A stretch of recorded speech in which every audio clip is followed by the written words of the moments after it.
introduction to the steel structure. So in this introduction, we are going to discuss exactly what we are going to do and what are the different codes that are existing in design of the steel structures.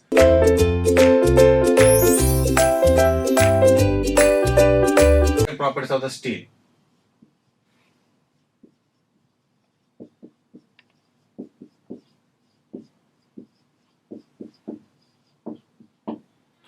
So mechanical properties.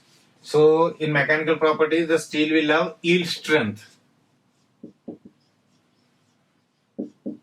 So yielding is nothing but elongating. So elongating without breaking. That is known as yielding. So at what point or at what value of the load this yield will start. So that is known as yield strength. Up to that is considered as yield strength. Of course, in stress strain curve, we have seen the point where the yield strength, yielding is going to take place. So yield strength we are going to represent with F suffix y. This is yield strength. And second, ultimate strength or ultimate tensile strength.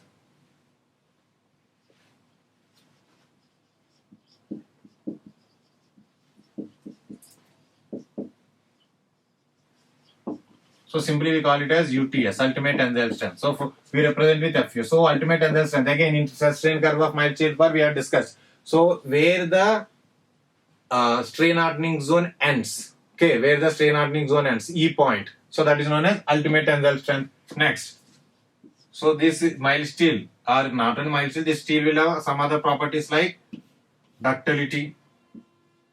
So we know what is ductility, and then hardness and toughness. So these are the mechanical properties. So I guess regarding these properties, we are going to discuss in strength of metal. So mild steel possesses all these properties. So next, let us see the classification of steel based on percentage of carbon content. Okay. So the next is classification of steel based on percentage of carbon content.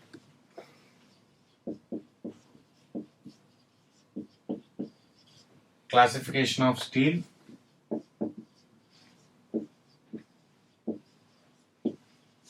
based on percentage of carbon content. Carbon content. So classification of steel based on percentage of carbon content. So based on this percentage of carbon content, the steel is of three types. So what are those three types? So first is low carbon steel. So in low carbon steel, the percentage of carbon content is 0.1 to 0.25%. So in low carbon steel, the percentage of carbon is in between 0.1 to 0.25%. So if you see what are the low carbon steel we are going to use in our structure, mild steel bars in RCC. So in reinforced cement concrete, we are going to use steel as a reinforcement. So there we are going to use some types of bars like mild steel bar and HYST bars and TMT bars. So these are the bars we are going to use. Clear? So in that the mild steel bar comes under this category, low carbon steel. So mild steel bars used in RCC, reinforced cement concrete constructions, and structural steel members used in steel structures or simply structural steel sections. Structural steel sections used in buildings, bridges, etc. So it means whatever the steel we are going to use in our design of steel structures or in our steel structures is simply low carbon steel, which is mild steel. Okay, in our design of steel structures, the steel sections, whatever we are going to use is simply mild steel. That's it. So low carbon steel is nothing but mild steel. Okay, this is the first classification. So now you can take it for granted, or you should remember that the steel, whatever we are going to use in our steel structures is simply mild steel. The reason is, see, mild steel is having enough strength. How much strength it is having? Yield strength of 250 Newton per mm square and ultimate strength of 410 Newton per mm square. So which is 3 times more than the highest grade of concrete. Okay, in which we are going to use in RCC. So in RCC, the maximum grade we use is M40. That's it. M30 to M40. Not more than that we are going to use. But here the starting range is 250. It means some 3 to 6 times more. So that strength is enough. But why we prefer mild steel is because of ductility. Okay, because of ductility. So if increase the carbon content, the ductility decreases and strength increases. But coming to the mild steel, the strength is enough for a structure. So that strength is enough to take the external loads coming onto that structure. So no need of the additional strength. But here the requirement is ductility. So as I said in the just now, so in the previous discussion itself, being a concrete being a brittle material also, we are going to make it fail in ductile. Okay, we are going to make the failure of concrete structure as a ductile, that is under reinforced section. So we are going to design it as under reinforced section. So being a brittle material only, we are using ductile property. Then how come we are going to lose that ductile property which is having for the steel? That is the reason we are going to use the mild steel in our steel structures. Okay, so that is a low carbon steel. Next, second, medium carbon steel.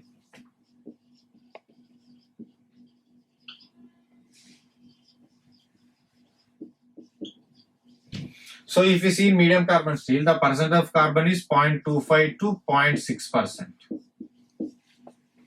Okay, 0.25 to 0.6%. So this is the low medium carbon steel. If you see the examples of the medium carbon steel,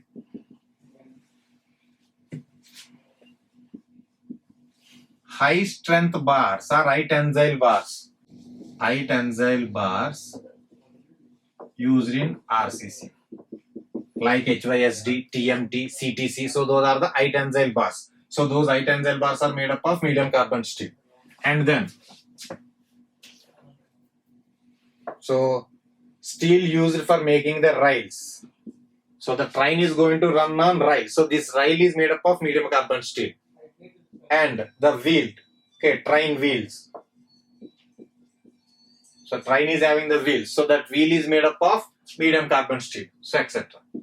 So these are the examples where we are going to use medium carbon steel. So in steel, only in rail and train wheel we are going to use medium carbon steel. In rest everything we are going to use the mild steel only. That is low carbon steel. Next, third, high carbon steel.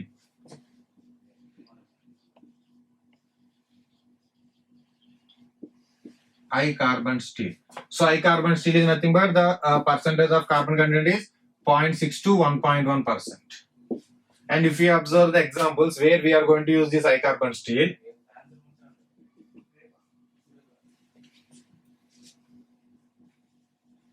tools used in stone masonry,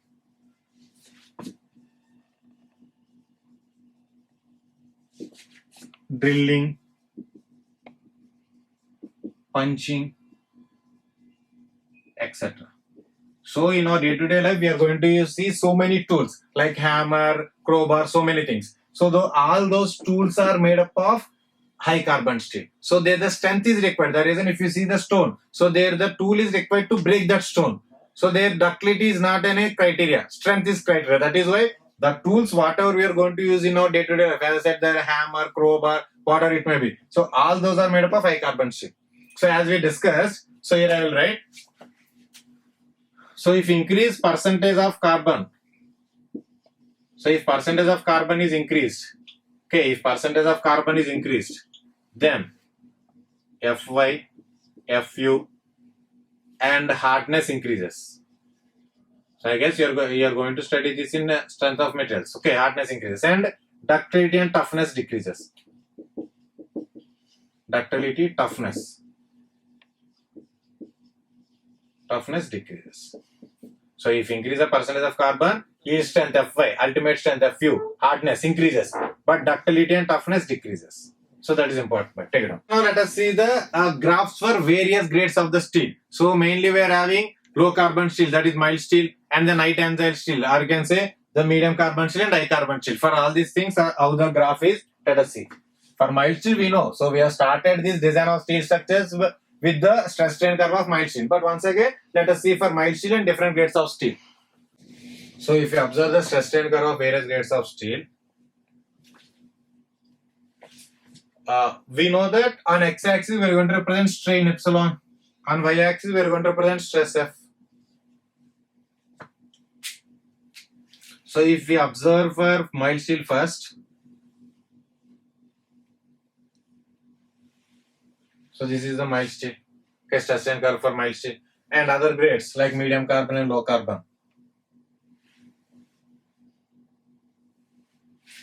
Okay. So for mild steel only, we are going to observe everything clearly. That is the yield point, strain hardening zone, strain softening zone, everything. But for remaining grades of steel, we are not going to observe like that. So for that, we have to decide where the yield strength is there for other grades of steel. That is low carbon steel and that is medium carbon steel and high carbon steel. For that, what we are going to do? We are going to use offset method. That is by considering the 0.2% of proof strain. So we are going to take one offset, the offset that is 0.2% of proof strain. 0.2% of proof strain.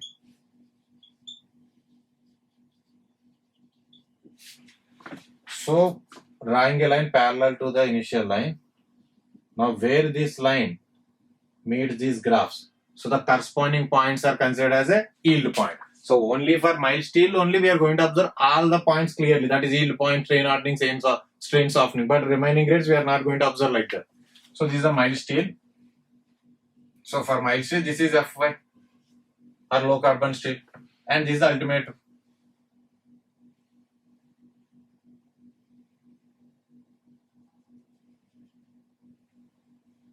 Fu.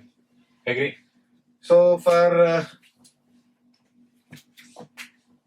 medium carbon steel, so this is the yield strength for medium. Yield strength for medium carbon. So for high carbon steel, this is the high carbon yield strength. So if you observe, the yield strength of medium carbon steel and high carbon steel is more than mild steel, but their ductility decreases. That is why there is no yielding. See here, there is a yielding plastic zone and everything, but here that is not the case. So curve is progressive. So this is for low carbon or mild steel. Low carbon or mild steel, this graph. And this is for medium carbon. And this is for high carbon. Okay, next topic. So types of steel, what we are going to use in our civil engineering activity. So based on that, so now let us see the types of steels, what we are going to use in our civil engineering activity. So based on that, there exist two types of steels. So one is reinforcing steel and another is structural steel. So we are going to discuss the types of steel we are going to use in our civil engineering activities, that is in construction. So in civil engineering activity, mainly two types of steels exist. So that is, so one is reinforcing steel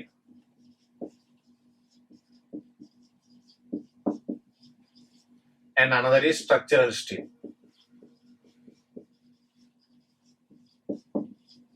Okay, one is reinforcing steel, another is structural steel. So if you see the meaning of reinforcing, so reinforcing is nothing but to make it strong. So by embedding steel in concrete, we are making the concrete strong. That is why those structures are called as reinforced cement concrete structure. Okay, so these are the two types of steel. So reinforcing steel we are going to use in RCC construction, and steel structure, structural steel we are going to use in steel structures. So if you see this here, reinforcing steel, so we are going to represent it with yield strength. So we are going to designate or represent with yield strength.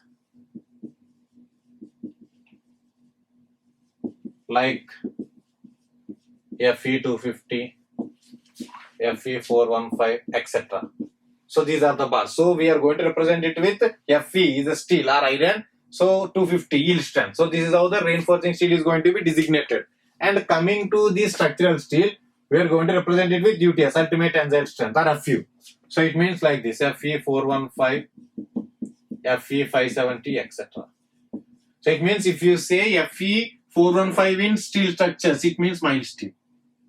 If you say Fe 250 in RCC, then it is mild steel. So that is the difference. So we are going to represent or designate the structural steel with ultimate tensile strength, Fu, or ultimate strength, and a reinforcing steel with yield strength. That's it. So these are the two types of steels which we are going to use in our civil engineering activities. Next is codes and standards. So the next is codes and standards. So it means in the design of steel structures, what are the code books we are going to follow, or what are the standards we adopt. Okay. So in the design of these the steel structures, we are going to use 3 code books. What are those 3 code books? Let us see.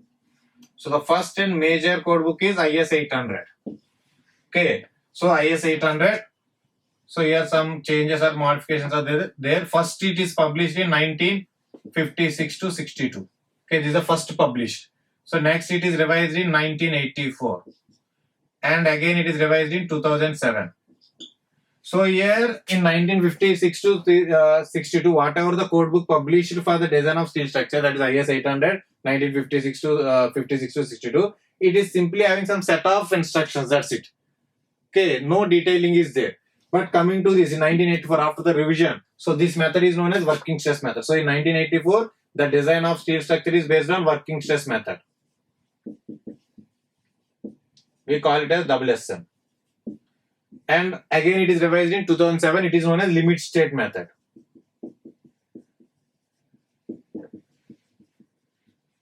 So actually in 1984 itself, there exists working stress method and plastic method or plastic analysis.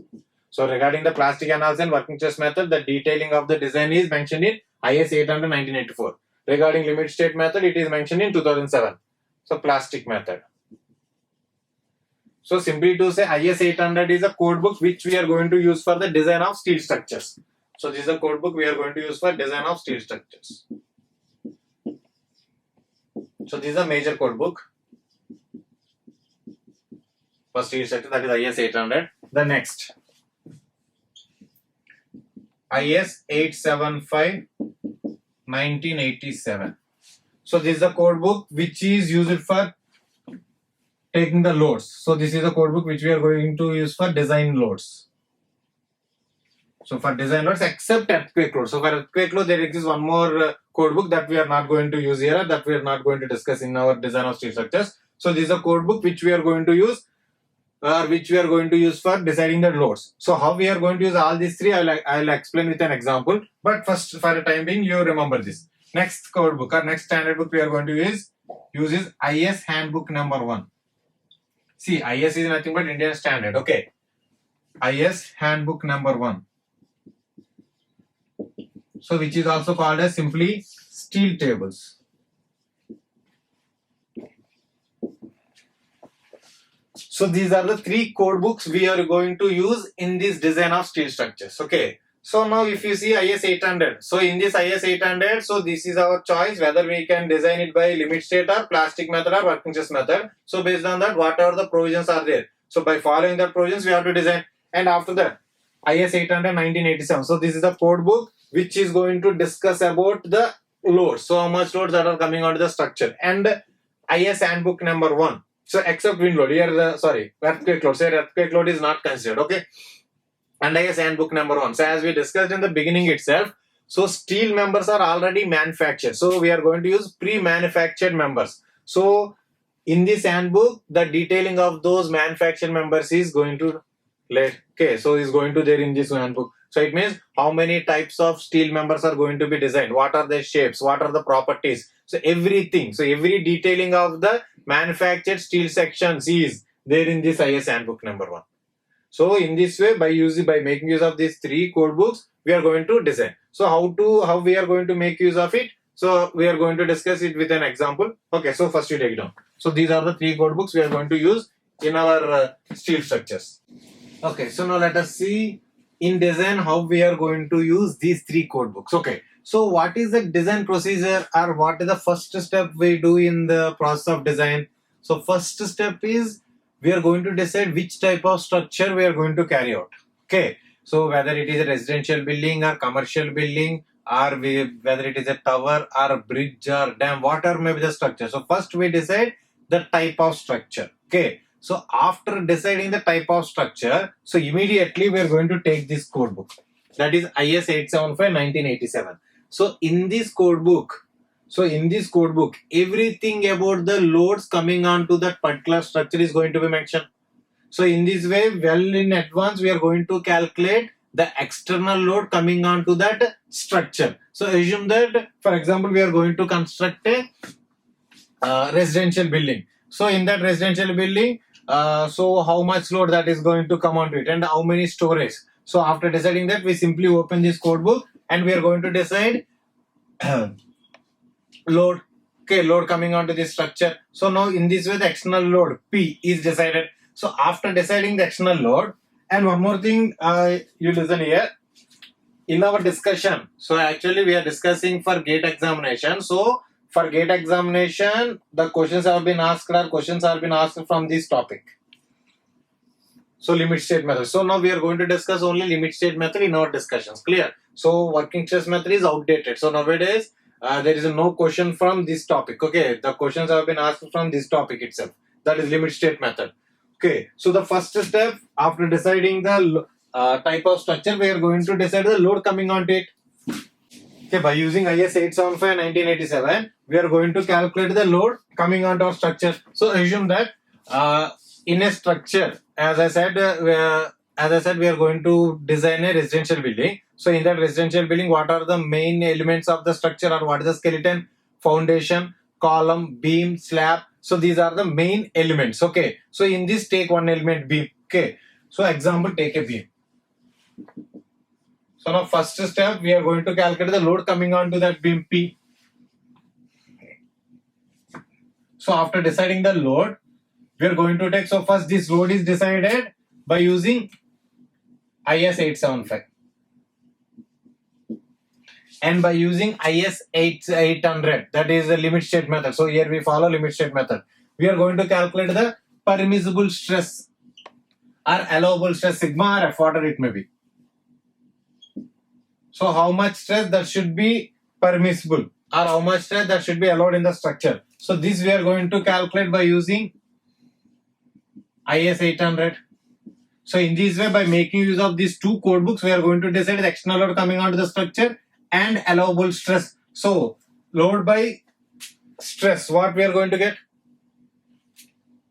Load by stress, if you divide load by stress, we are going to get area. So this is the area required. We represent it area. So by dividing load by stress, we are going to get area required here. So this much of area we should be provided as a beam. Okay, for a beam section, this much of area is required. Now, later what we are going to do, we are going to open IS handbook number 1. So what is mentioned in the IS handbook number 1, little later I will explain. But as of now, you remember, since as we discussed in IS handbook number 1 or in steel tables, every detailing about the sections, steel sections that are manufactured in the various industries is mentioned. Okay, in that code book. So now we are going to open that book and we are going to take the best. So first we are going to decide the best cross section for beam. So obviously in strength of materials you have studied that the best cross section for beam is I section. Agree? The best cross section for beam is I section. So now wherever in that steel table, after opening the steel table, wherever the I section is, wherever the details about I section is mentioned, we are going to open that page and we are going to see whether the area provided or whether the area available of that I section that are mentioned in the steel table should be greater than this area required or not. So what we are going to do, we are going to provide an area, AP, provide area. So this should be greater than or equal to AR. So this we are going to ensure this area is provided by making use of steel tables. So in this way, we are going to use all the three code books. So first we are going to decide a load coming onto the structure and then stress allowed in that member. So this is laid in the code book. So this is laid in the code book IS 800 and this is laid in the code book IS 875. So after that we are going to calculate area required. So likewise we proceed for every member. So this is for a beam as I said. So for every member we are going to do like this. So how much area is required? And we have to provide the area more than, greater than or equal to that area required. So this is the design. So in this way, by making use of all the three code books, we are going to design the steel structure. That's it. That is as simple as it is. Clear? So now let us see what is mentioned in this steel table. So now let us see the things about steel table.